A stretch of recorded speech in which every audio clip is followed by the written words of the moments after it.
Welcome on how to not make business featuring Tekken 8. And the things I wanna talk about are not complicated. Anyone who has a brain will understand what I mean, where I'm coming from, because these things are business practices that were already put in place by other games than Tekken 8, Bandai Namco, whoever it is closing their eyes to the global market they are operating in. So let's start with the most obvious one. Where is the camera function? 60 euros and you can't list the buttons to move the camera? A simple B plus WASD and a V plus WASD in the selection is too much with the very thing you want to make money? Why have directions in the shopping center? People will figure shit out on their own anyway, right? Had to find this out in a random Reddit post. Like, come on guys, what the fuck? You wanna make money with skins and accessories? Sure, battle pass, no problem. But you gotta do the minimum to accommodate that. Now let's get to the bread and butter. Characters.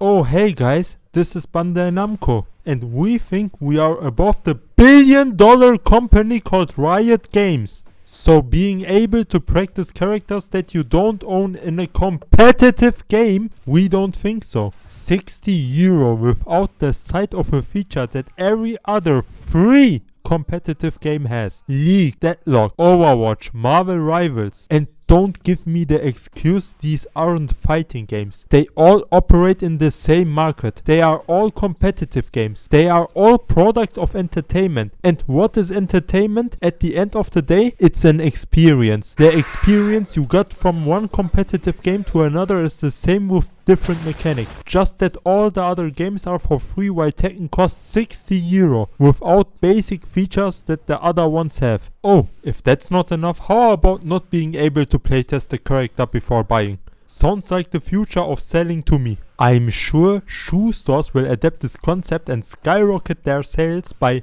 not letting customers try the product first. You see how stupid this sounds when you put it in perspective? There is also this tiny business practice that is documented since the 14th century. And even Riot Games, the billion-dollar company, practices to this day. It's called free samples. Free champion rotations every week. And we aren't even unlocking one DLC character per weekend for casual matches. Not even Business 101 done right. Let's get on a broader problem.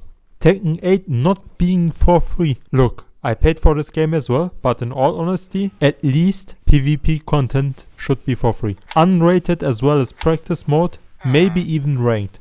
A lot of people will not like this, but there is a good reason why competitive games are for free. And it's because it lives and dies by the player interaction.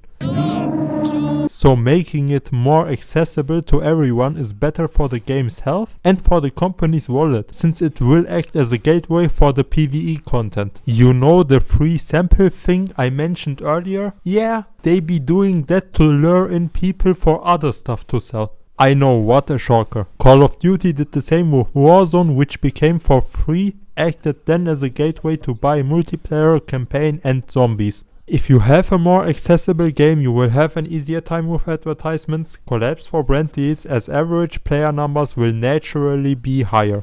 But before all that, you should make a proper tutorial and fix your new player experience. Thanks for watching and take care.